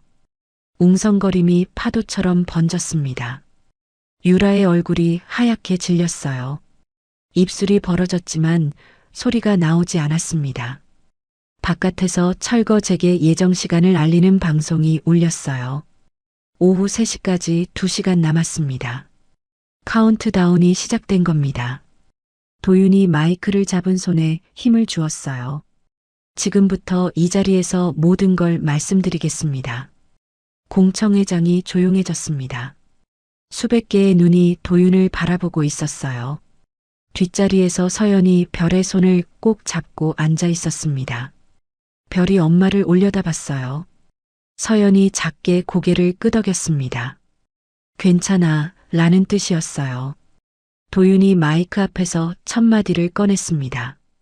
오늘 이 자리에서 철거 즉시 중단을 공식 선언합니다. 공청회장이 한순간 조용해졌어요. 그리고 웅성거림이 파도처럼 밀려왔습니다. 도윤이 스크린을 켰어요. 공공주택 전환안이 화면에 떠올랐습니다. 철거 대신 공공주택 전환을 제안합니다. 임대와 분양을 혼합한 구조로 기존 주민에게 우선 입주권을 드리겠습니다. 숫자가 하나씩 화면에 나타났어요. 공사기간 1년 반, 비용 40% 절감, 공공지원금 매칭 30%, 주민부담 0. 구청 실무자가 계산기를 두드리며 옆 사람과 고개를 주고받았어요. 도윤이 말을 이었습니다. 지금부터 이 전환안이 왜 필요한지 현장의 목소리를 직접 들어주십시오. 주민 대표가 자리에서 일어섰어요. 손이 떨리고 있었지만 마이크를 잡았습니다. 저는 32년째 그 동네에서 살고 있습니다. 목소리가 갈라졌어요. 한 달 전에 강제퇴거 통보를 받았습니다. 이사비 500만 원을 주겠다고 하더군요. 32년을 500만 원으로 정리하라는 겁니다. 공청회장이 술렁였어요. 주민대표가 주머니에서 종이 뭉치를 꺼냈습니다. 주민 서명부였어요. 여기 127명의 서명이 있습니다. 집을 잃고 싶지 않다는 사람들의 이름이에요. 서명부가 단상 위에 놓이자 카메라 셔터 소리가 터졌습니다. 다음으로 담임이 앞에 섰어요. 저는 철거 구역 내 초등학교에서 23년째 아이들을 가르치고 있습니다. 담임이 서류를 펼쳤어요. 지난석 달간 철거 구역 아동의 결석률이 3배 증가했습니다. 통학로가 공사장으로 막혀서 아이들이 학교에 올 수가 없었어요.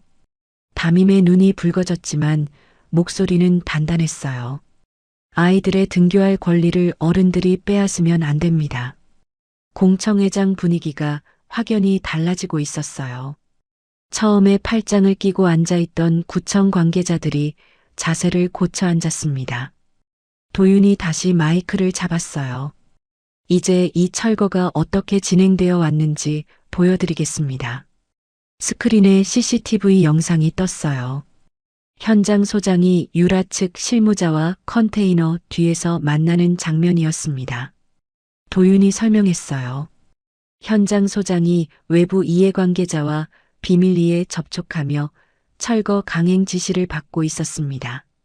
화면이 바뀌며 압수 핸드폰에 메시지가 나타났어요. 공청회 전에 끝내야 합니다. 회장이 멈추라 해도 진행하세요.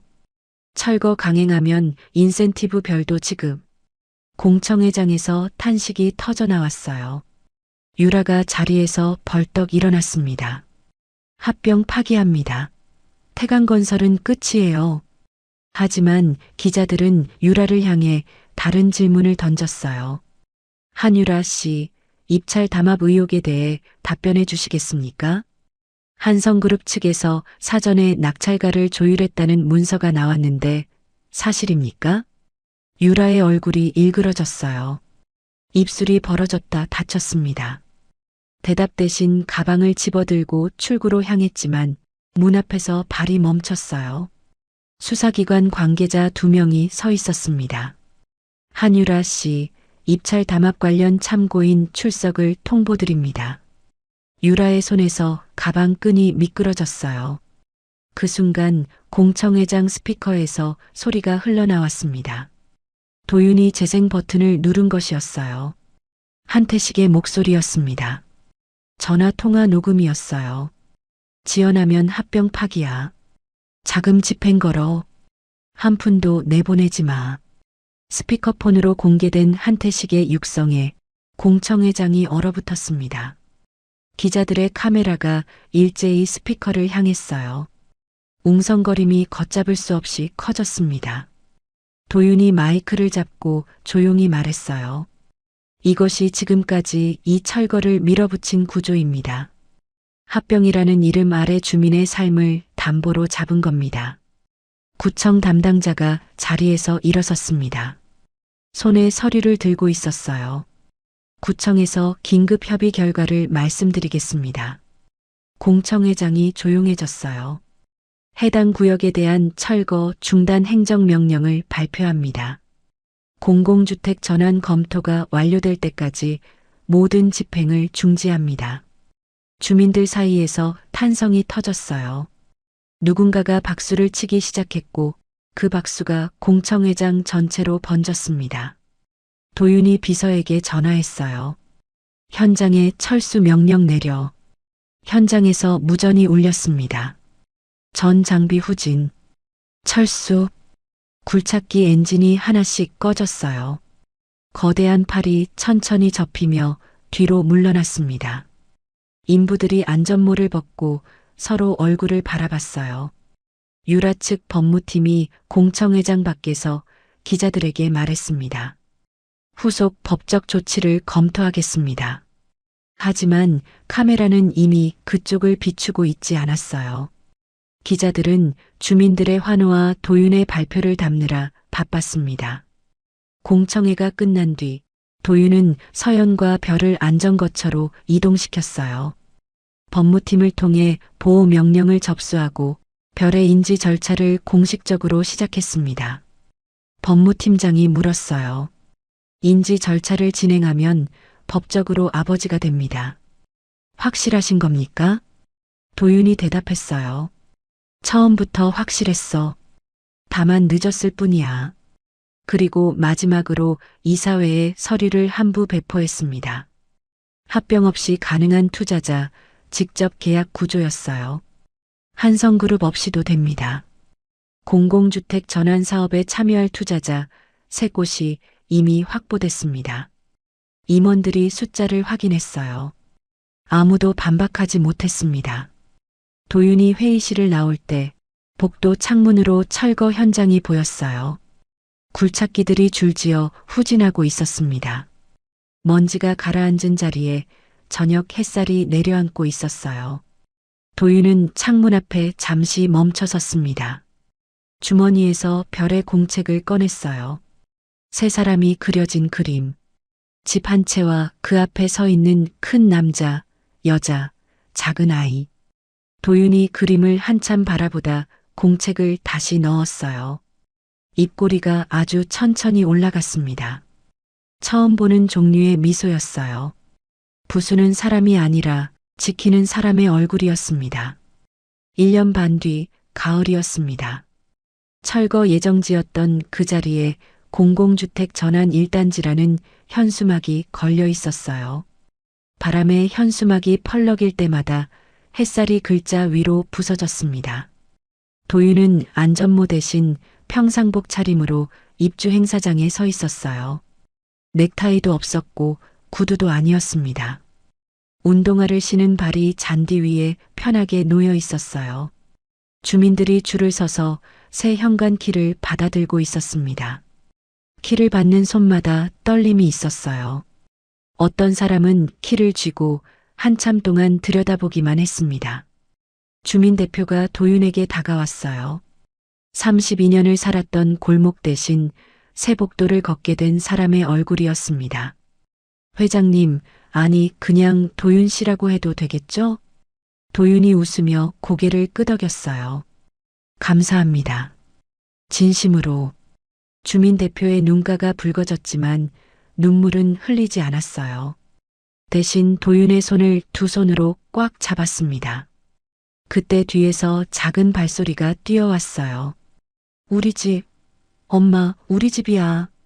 별이 엘리베이터 버튼을 신나게 누르고 있었습니다. 버튼이 파란불로 켜질 때마다 아이의 얼굴에 빛이 번졌어요. 서연이 뒤따라오며 별의 머리를 쓰다듬었습니다. 1년 반 전과는 달랐어요. 다리를 절뚝이던 걸음이 한결 편해져 있었습니다. 정기 치료 일정표를 냉장고에 붙이고 꾸준히 병원을 다닌 덕이었어요. 엘리베이터 문이 열리자 별이 먼저 뛰어들어갔습니다. 서연이 도윤을 돌아봤어요. 같이 가. 도윤이 엘리베이터에 올라탔습니다. 별이 도윤의 손을 잡았어요. 세 사람이 나란히 서서 층수가 올라가는 걸 바라봤습니다. 며칠 전 도윤은 가족관계 등록부 발급 창구에 서류를 제출했었어요. 별의 인지 절차가 완료된 서류였습니다. 창구 직원이 서류를 확인하고 물었어요. 아버지 성명 서도윤, 자녀 성명 서별. 맞으십니까? 네, 맞습니다. 도윤의 목소리가 살짝 떨렸지만 얼굴에는 미소가 떠 있었어요. 그 다음 날 서연이 구청 민원실에서 혼인신고서에 서명했습니다. 도윤이 옆에 서서 같은 서류에 펜을 올렸어요. 서연이 도윤을 올려다봤습니다. 10년 전에 만들어준 팔찌가 아이의 손목에서 이곳까지 두 사람을 데려왔어요. 서연의 눈가에 눈물이 맺혔지만 흘러내리지는 않았습니다. 대신 작게 웃었어요. 도윤이 서명을 마치고 펜을 내려놓으며 말했습니다. 늦어서 미안해. 서연이 고개를 저었어요. 찾아와서 고마워. 새 아파트 현관문 앞에 세 사람이 섰습니다. 별이 열쇠를 받아들고 자물쇠에 넣었어요. 작은 손이 열쇠를 돌리자 찰칵 소리가 났습니다. 문이 열리자 오후 햇살이 거실 바닥 위로 쏟아졌어요. 빈 거실이었지만 따뜻했습니다. 별이 신발을 벗고 뛰어들어갔어요. 거실을 한 바퀴 돌더니 창가에 서서 바깥을 내려다봤습니다. 창밖으로 새 놀이터가 보였어요. 아이들이 뛰어다니고 있었습니다. 1년 반 전에 굴착기 소음이 가득했던 그 자리에 웃음소리가 채워지고 있었어요. 별이 돌아서며 손목을 들어 올렸습니다. 낡은 실 팔찌가 여전히 감겨 있었어요. 색은 더 바래고 실은 보풀이 일어 있었지만 매듭 하나하나가 그대로였습니다. 이게 아빠를 멈췄어요. 별이 웃으며 말했어요. 도윤의 눈시울이 뜨거워졌습니다. 서연이 도윤의 팔을 잡았어요. 세 사람이 거실 한가운데 서 있었습니다. 아무것도 없는 빈 방이었지만 세상에서 가장 꽉 찬 공간이었어요. 서연이 가방에서 사진 한 장을 꺼냈습니다. 입주 행사장에서 찍은 가족 사진이었어요. 현관 벽에 테이프로 붙이며 말했습니다. 첫 번째 가구야. 별이 까르르 웃었어요. 도윤도 웃었습니다. 나중에 도윤은 주민 간담회에서 발표를 했어요. 이 전환 모델을 다른 지역에도 확대하겠습니다. 부수는 개발이 아니라 지키는 개발을 하겠습니다. 주민들이 박수를 쳤어요. 담임이 뒷자리에서 안경을 벗으며 눈가를 닦았습니다. 간담회가 끝나고 도윤이 주차장으로 걸어가는데 주머니 안에서 손이 무언가를 만졌어요. 열쇠였습니다. 새집 열쇠. 1년 반 전에 이 주머니에는 굴착기 키가 들어 있었어요. 부수기 위한 열쇠가 지키기 위한 열쇠로 바뀐 겁니다. 도윤이 열쇠를 꺼내 들어 햇빛에 비춰봤어요.